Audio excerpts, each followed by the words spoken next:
اعوذ باللہ من الشیطان اللعین الرجیم بسم اللہ الرحمن الرحیم وبہ نستعین وہو المعین۔ ہماری آپ کے ساتھ گفتگو رؤیت ہلال کے بارے میں جاری ہے۔ ہم آپ کی خدمت میں ان فقہا کے دلائل پیش کر رہے ہیں جو اس نظریے کے قائل ہیں کہ چاند کو دیکھنے کے لیے ٹیلیسکوپ اور دیگر نجومی آلات کا باقاعدہ طور پر سہارا لیا جا سکتا ہے اور ان آلات کی مدد سے باقاعدہ طور پر چاند کو دیکھا جا سکتا ہے، اور فقہی اعتبار میں اس رؤیت میں کسی قسم کا کوئی حرج نہیں پایا جاتا۔ گزشتہ گفتگو میں ہم نے دلیل اصالت الاطلاق پیش کی کہ اگر دلیل لفظی میں یعنی کسی کلام میں ہمیں شک ہو کہ یہ کلام میں جو لفظ استعمال ہوا ہے یہ مطلق ہے یا مقید ہے، تو وہاں اصالت الاطلاق جاری کریں گے اور کہیں گے کہ کلام مطلق پر حمل کیا جائے۔ یہاں پر مزید یہ آج دلیل پیش کرنا چاہ رہے ہیں، اور وہ یہ ہے کہ رؤیت جو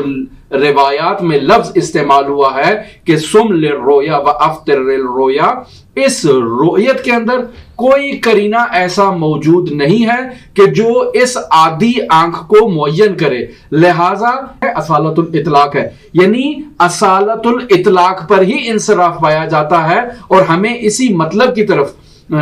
فوکس کرنے کے لیے کہہ رہے ہیں کہ یہاں پر رؤیت جو ہے وہ علی الاطلاق ہے، کیونکہ کوئی دلیل اور کوئی قرینہ اس کے مخالفت میں موجود نہیں ہے۔ دوسری دلیل یہ ہے کہ جب کوئی شخص کسی مسلح چیز کے ذریعے سے چاند کو دیکھتا ہے، اینک کے ذریعے سے دیکھتا ہے، ٹیلیسکوپ کے ذریعے سے دیکھتا ہے، یا کسی بھی ایسی چیز کے ذریعے سے وہ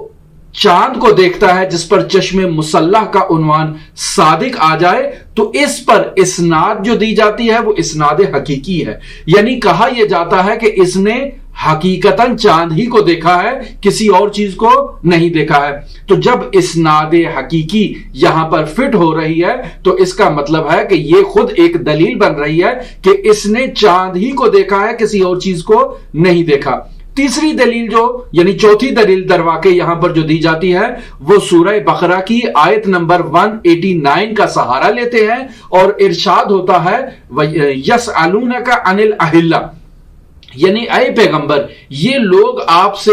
چاند کے گھٹنے اور بڑھنے کے بارے میں سوال کرتے ہیں، جسے باقاعدہ طور پر اہلہ کہا جاتا ہے۔ تو یہ آپ سے اہلہ کے بارے میں سوال کر رہے ہیں۔ ہمارا یہاں پر شاہد مثال یہی کلمہ اہلہ ہے۔ کیا چاند جب محاق سے باہر نکلا ہے تو اس پر اہلہ کا عنوان صادق آتا ہے یا صادق نہیں آتا؟ اگر اس پر اہلہ کا اطلاق ہوتا ہے تو اس کا مطلب یہ ہے کہ چاند نکل آیا ہے قمری مہینے کا، آپ دیکھتے ہیں تو دیکھیں، نہیں دیکھتے تو نہ دیکھیں، یہ آپ کا اپنا قصور ہے، لیکن چاند وہاں پر نکل آیا ہے۔ پس اگر ہم باقاعدہ اس کو ٹیلیسکوپ کے ذریعے سے شکار کریں اور چاند محاق سے نکل آئے تو ہم نے اہلہ یعنی چاند کی پہلی کیفیت جسے ہلال کہا جاتا ہے اس کا مشاہدہ کر لیا ہے، ہماری طرف اسناد بھی حقیقی ہے اور رؤیت پر بھی اصالت الاطلاق جاری ہو رہی ہے، تو پس ٹیلیسکوپ کے ذریعے سے دیکھنا بالکل درست ہے۔ یہاں پر ایک شاہد کے طور پر ایک مطلب لے کر آ رہے ہیں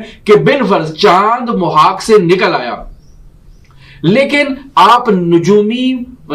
امکانات کے باعث اس چاند کا شکار نہیں کر سکے، اپنی آنکھ سے اس کو نہیں دیکھ سکے، چونکہ نجومی اعتبار سے رؤیت قابل امکان نہیں تھی۔ اب آج رات جو چاند محاق سے نکلا آپ نے اس کو نہیں دیکھا، اگلے دن رمضان المبارک کی پہلی ہونی چاہیے تھی، آپ نے اگلے دن رمضان المبارک کا آغاز نہیں کیا، اگلی رات پھر آپ رؤیت ہلال کے لیے بیٹھ جاتے ہیں اور دیکھتے ہیں کہ چاند تو بہت زیادہ باہر آیا ہوا ہے۔ اب یہ چاند جس نے پہلی کا ہونا تھا آپ اس کو مشاہدہ کر رہے ہیں کہ یہ دوسری کا ہو گیا، اور آخر رمضان المبارک میں آپ کے روزے جو ہیں 28 رمضان المبارک پر ختم ہو جاتے ہیں اور 29 رمضان المبارک کو آپ ایک نیا چاند دیکھ لیتے ہیں۔ تو یہاں پر فقہا اس مطلب کی طرف اشارہ کرتے ہیں کہ آپ کو ایک روزہ جو ہے وہ اول ماہ مبارک رمضان کا قضا کرنا پڑے گا۔ سوال بھائی کیوں قضا کرنا پڑے گا؟ کیونکہ وہاں پر رؤیت جو ہے وہ درست نہیں محقق ہو پائی۔ ہم نے عادی آنکھ سے دیکھنا تھا،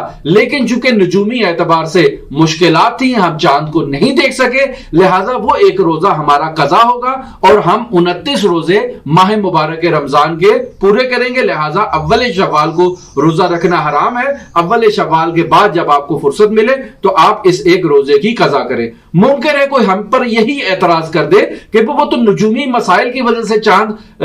قابل رویت نہیں تھا، چاند میں رکاوٹ پائی جا رہی تھی اس کی رویت کی راہ میں، بس ہماری طرف سے کوئی مشکل نہیں ہے، رکاوٹوں کی وجہ سے چاند جو ہے وہ قابل رویت نہیں ہوا۔ در واقع ہم نے جو رویت ہلال اس عادی آنکھ سے کی، ہماری طرف سے کوتاہی نہیں تھی، منتہا یہ ہے کہ چاند نکل آیا تھا، نجومی اعتبار سے مشکلات تھیں اور چاند کی رویت نہیں ہو پائی۔ 28 کا مہینہ ہو گیا ہے، 29 کا ایک روزہ ہمیں قضا کرنا پڑے گا۔ اس میں کوئی ایسا وہ نہیں ہے کہ جو آپ اس کو بے عنوان شاہد اپنی دلیل کو ثابت کرنے کے لیے پیش کریں، یا دوسرے الفاظ میں یوں کہا جائے کہ چاند کی رؤیت میں اول میں اور آخر میں تلازم پایا جائے۔ اگر کوئی یہ دعویٰ ہمارے ساتھ کر دے، یعنی اگر 30 رمضان المبارک کو یا 29 رمضان المبارک کو چاند بالکل واضح طور پر، واشگاف طور پر ہمیں دکھائی دے رہا ہے، تو اس کا لازمہ یہ ہے کہ پہلی رمضان المبارک کو اور اول قمری مہینے میں بھی وہ چاند باقاعدہ طور پر انہی آنکھوں سے دیکھنے کے قابل تھا۔ ہمارے لیے کوئی مشکل تھی، یعنی نجومی مسائل کی وجہ سے رویت ناقابل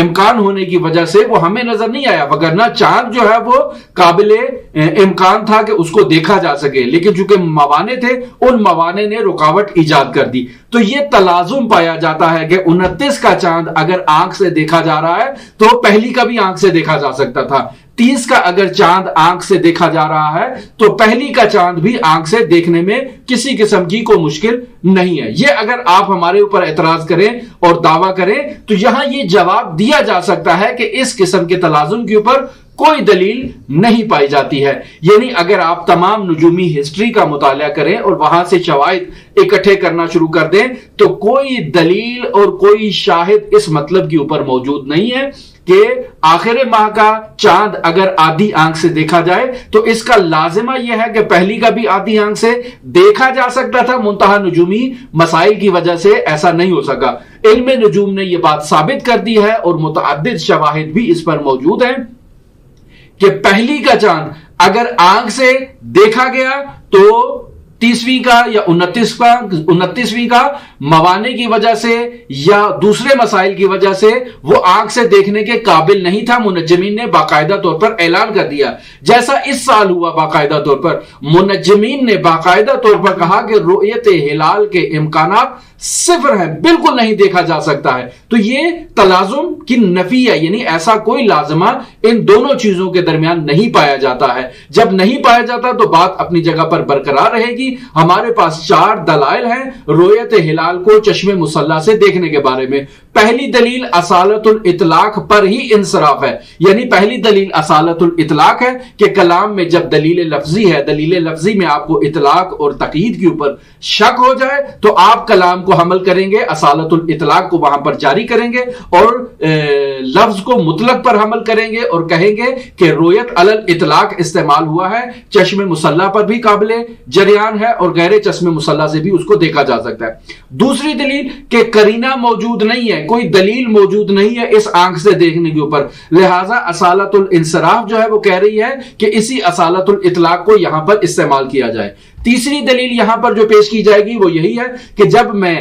ٹیلیسکوپ کے ذریعے سے دیکھ رہا ہوں تو اسناد جو دی جاتی ہے وہ اسناد حقیقی ہے، مجازی نہیں ہے۔ اور چوتھی دلیل جو یہاں پر پیش کی جائے گی وہ یسألونک عن الاحلہ 189 سورہ بقرہ کی آیت ہے کہ یہاں پر احلہ سے مراد جو ہے وہ چاند کا بڑھنا اور گھٹنا جو احلہ میں استعمال ہوا ہے۔ اگر میں ٹیلیسکوپ سے چاند کو دیکھ لیتا ہوں جو وہاں سے محاق سے باہر نکل رہا ہے تو میں یہاں سوال کروں گا فقہا سے کہ کیا احلہ کا وہ مصداق ہے، مفسرین سے سوال کروں گا کہ یہ چاند جو ٹیلیسکوپ سے نظر آ رہا ہے آیا یہ احلہ کا مصداق ہے یا نہیں، تو آپ لوگ کہیں گے کہ یقیناً یہ احلہ کا مصداق ہے۔ جب احلہ کا مصداق ہے تو اس پہ ہلال کا عنوان صادق آ رہا ہے، یہ پہلے قمری مہینے کا چاند ہے، لہٰذا کسی قسم کی کوئی مشکل نہیں ہے، باقاعدہ طور پر ٹیلیسکوپ کے ذریعے سے اور چشم مسلح سے رؤیت ہلال کو کیا جا سکتا ہے۔ ہم نے آپ کی خدمت میں چشم مسلح سے رؤیت کے قائلین فقہا کی دلائل پیش کر دیے۔